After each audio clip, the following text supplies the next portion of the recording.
Guys, so we're here in Quito and it is gorgeous. So we're gonna go to the first mirador of Vista Point, and super excited to do so because so far this city is gorgeous. All right, so we're at the Vista Point. So we started at the airport, which is all the way back there somewhere, and we came down the mountain, wound, came all the way around until we finally got up here, and this is the Vista. I can't tell you how amazing it smells up here. It's like pine and flower, and the place is absolutely gorgeous. Come on, Quito, you got this going on.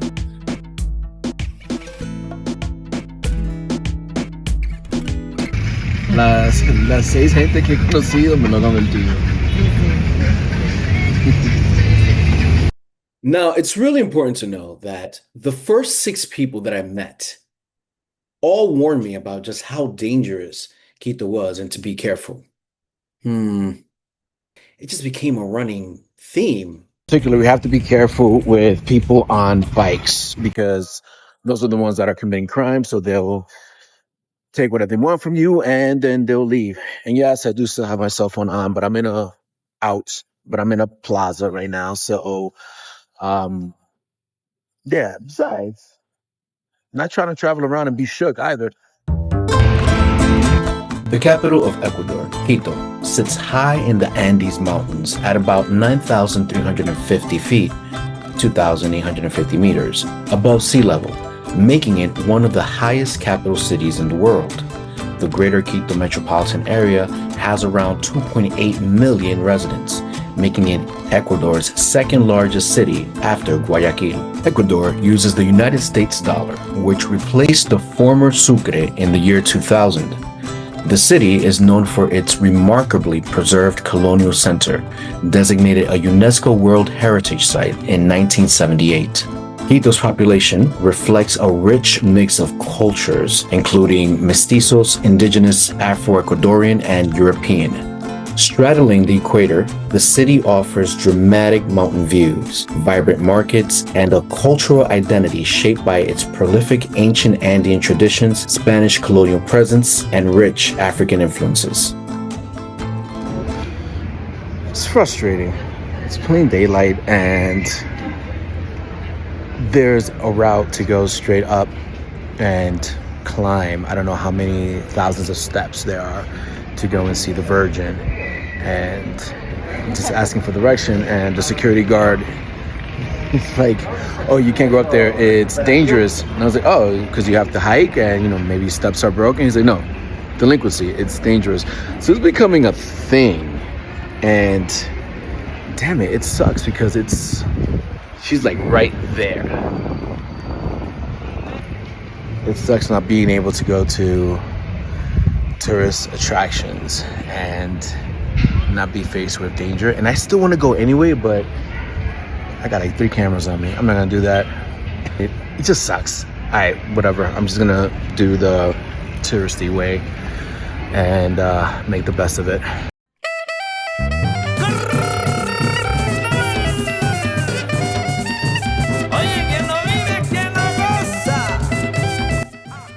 So just past the protest rally, everywhere I go, it's kind of the same thing. It's common man, common woman, the common person fighting against oppression. And there's always a common theme with what oppression looks like and who it affects.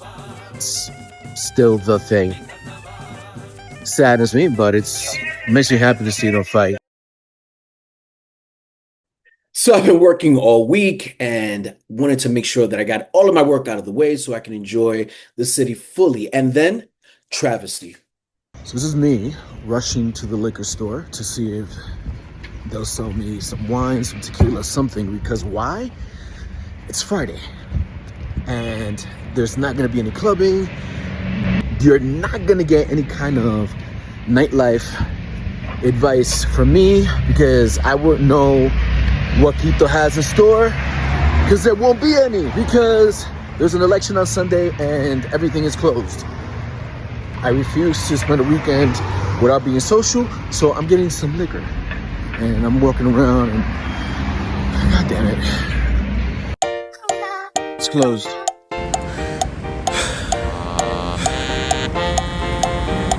Everything's closed. Buenas. Cerraron la licorería. Ya cerraron. Eso digo yo. Bruh, even my doorman Francisco felt my pain. He was like, "Oh man, you're here? You're gonna be here for the weekend? You're not gonna be able to go out and party?" So, no, Francisco, no. Sitting in the basement apartment I rented with you. I called everyone in New York who wasn't busy plowing snow and had the time to listen to me whine about not being able to party internationally. No one picked up.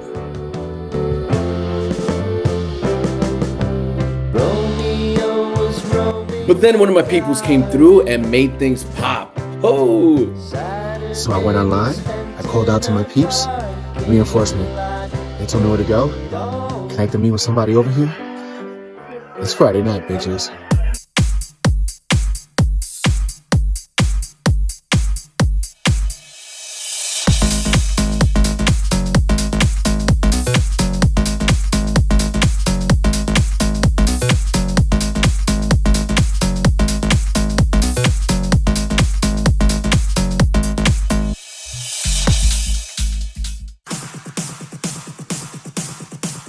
All right, so we just got up here to the teleférico, which is... It's a tram, Moreno. I know what it is.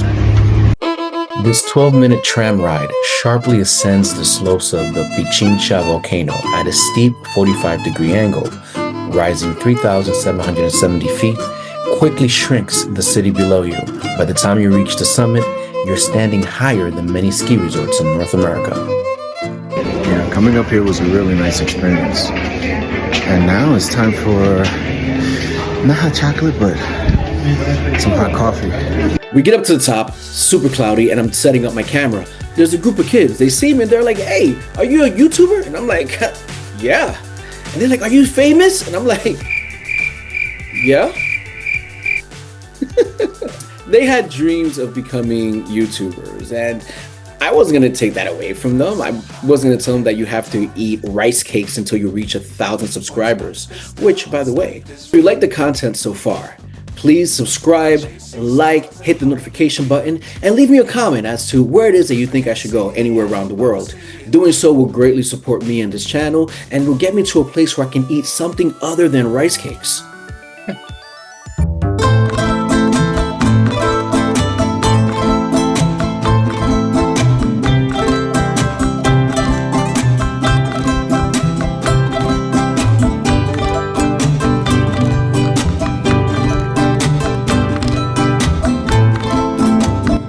Just gonna sit here and enjoy this view.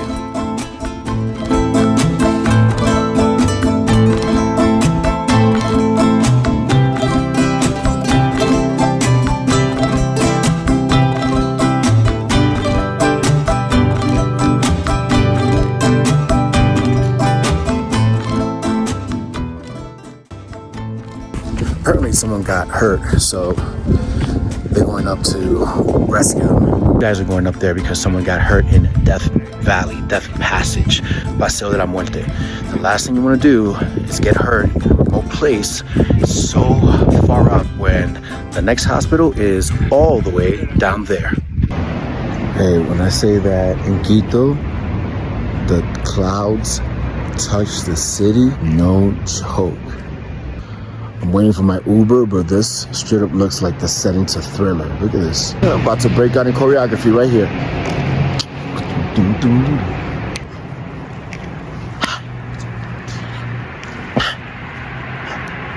Oh my God. Get some proper sleep, and the next day I was so excited I was gonna go to the center of the world.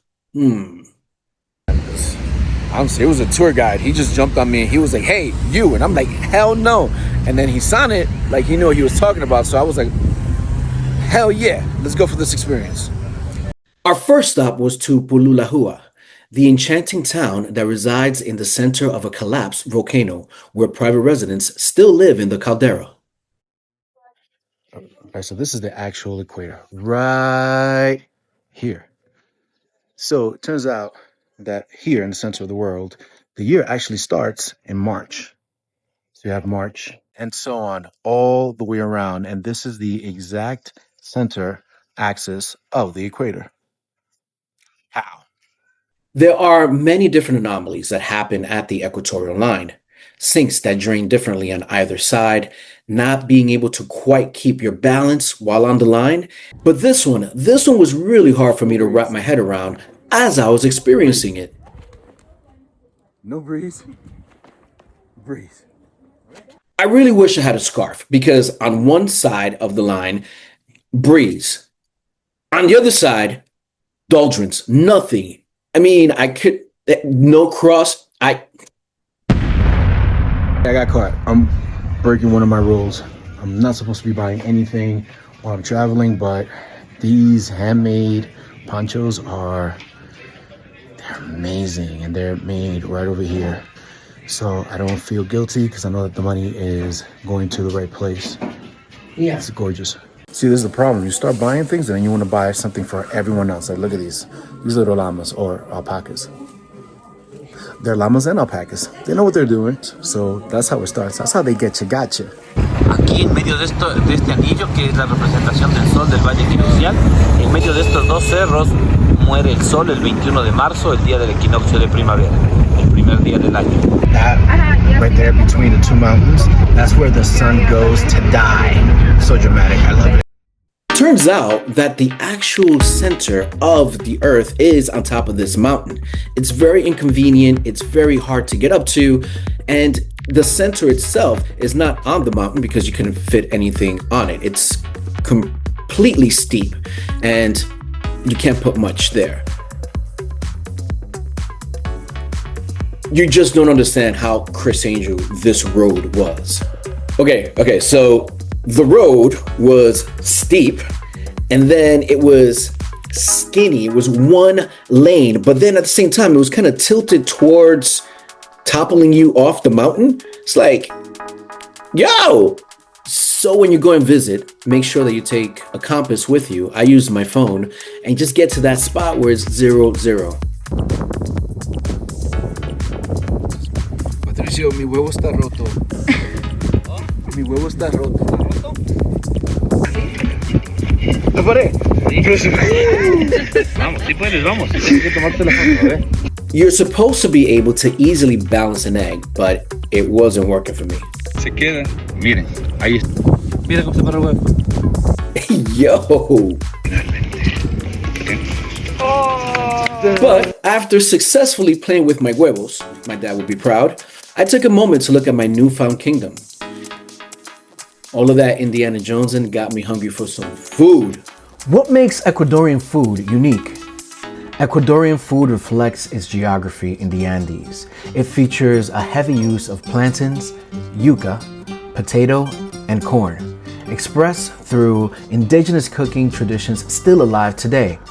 It's humble, hearty, and deeply regional. Not as internationally famous as Peruvian cuisine, but equally as soulful and authentic. Bolón de verde. Imagine green plantains at their peak. Starchy, earthy, deeply tropical, roasted or fried until caramelized, then smashed and filled with shards of smoky chicharrón, folded with cheese onto a ball, then refried to crisp the outside into this dense, comforting, and delicious staple food. Seco de chivo. This is not a stew. This is a slow seduction. Marinated goat in garlic, cumin, achote, and bitter orange. Then simmered in beer until its surrounding falls off the bone. Rich yet clean, gamey yet refined, each bite is layered with smoke, acid, spice, and a subtle sweetness. Served with rice and ripened avocado that cools the heat, simply unforgettable. Japingachos. From traditional backyard kitchens to chef's table, this emblematic staple has never been abandoned. Golden potato patties, fried till crunchy while the inside remains tender with molten cheese, served with chorizo, snapping with paprika and a fried egg, spilling the yolk all over like silk. Electric pickled onions draped across everything like a final brushstroke. Andean comfort dramatically elevated. Encebollado, a coastal resurrection in a bowl. Fresh tuna simmered in a complex multi-layered onion broth infused with yuca, cumin, and citrus until it becomes robust and restorative. The pickled red onions crown the dish, bright and acidic, cutting through the richness with lime. Known to cure hangovers and heartbreaks alike, encebollado is the Pacific speaking directly to your heart. Fanesca.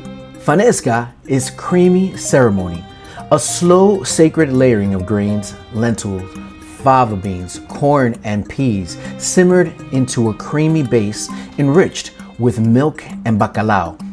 Each spoonful carries a mosaic of legumes, soft and structured, earthy and sweet. Garnishes crown it like a regalia. Hard-boiled egg, fried plantains, empanaditas, and herbs. It is indulgent and complex. More than a soup, fanesca is a dish that tastes of tradition.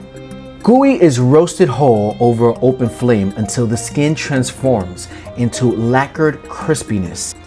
The meat beneath is dark, concentrated, slightly wild.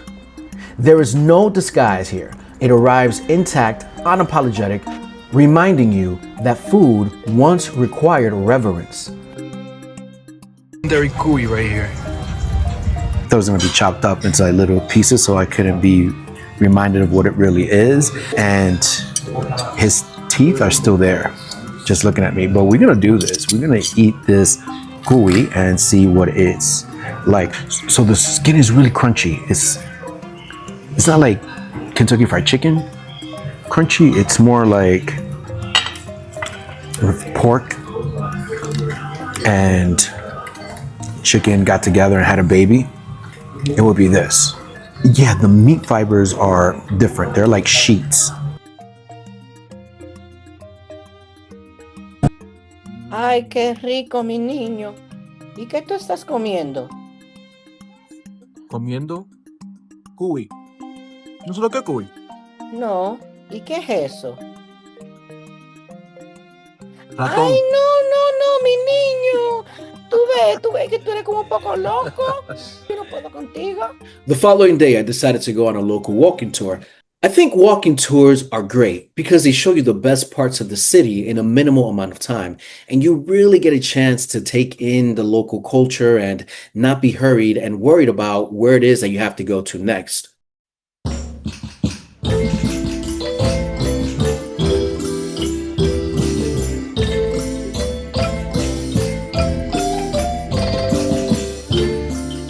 Entonces, ¿por qué no caminamos al panecillo? No se camina porque incluso cuando no hay ladrones hay perros y son muy agresivos y les gustan los turistas, entonces no lo hagan. Fíjate, mi amiga, vale. Hola. So wait, just to reiterate, that has liquor. That has liquor. Okay. Te want tarjeta? These candies have liquor. So we're gonna taste them because we have to. This is a tour. They make us do it. So we're gonna taste this candy.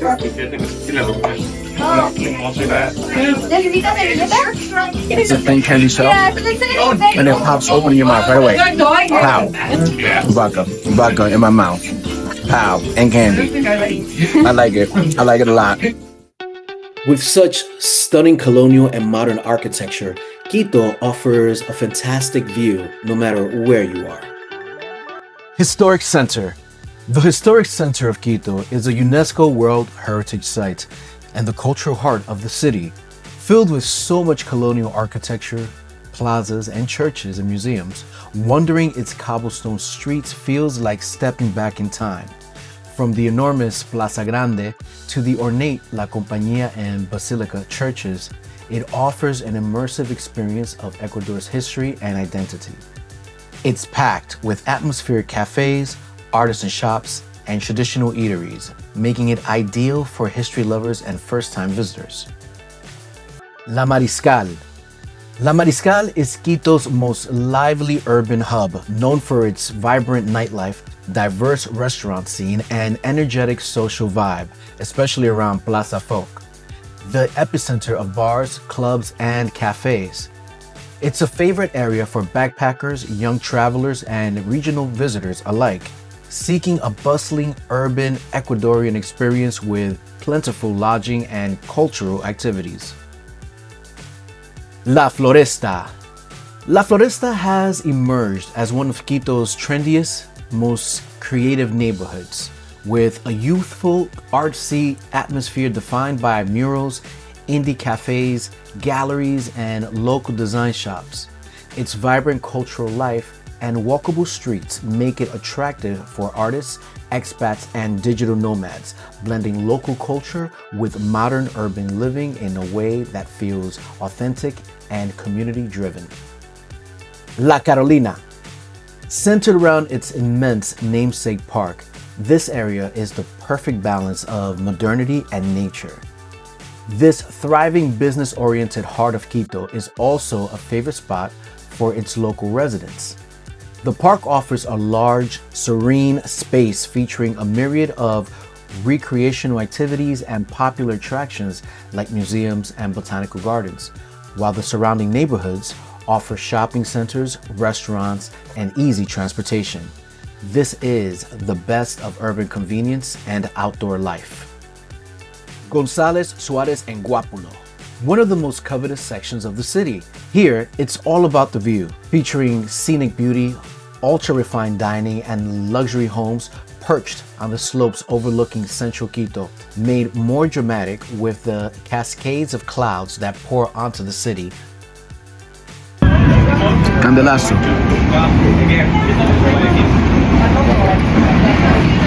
It's like a tropical hot toddy. So good.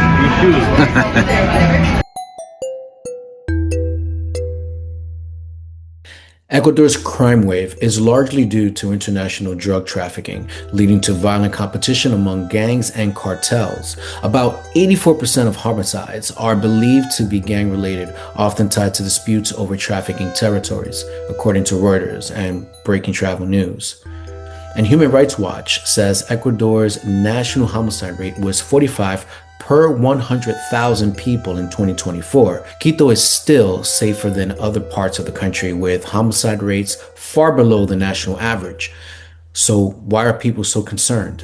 They're simply not accustomed to it, nor should they be.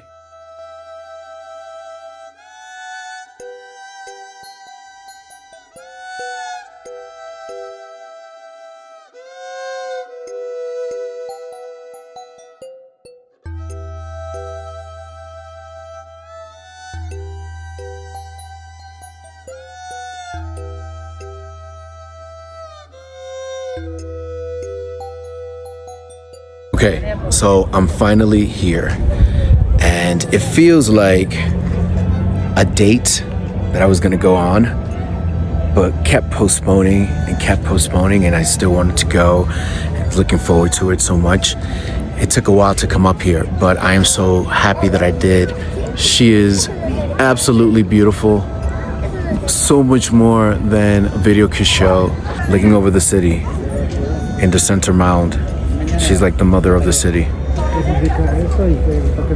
And anywhere in the city that you are, you see swirls of clouds come through and surround her. And she's always on the top. This is really beautiful. I'm gonna take my time up here.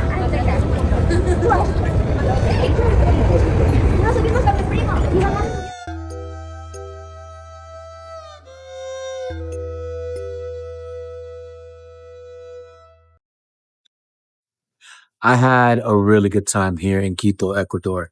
This city is beautiful. Like I said before, it's nestled between the mountains. It looks like a fairy tale city when you see it coming from the airport, and you have all these clouds that go over and come into the valley, and it makes it look surreal. That's the word. Surreal. Yeah. So thank you. I had a really good time here. Your people are fantastic and warm and loving, and I'm looking forward to come back. So, Ecuador, nos vemos pronto. Let's go!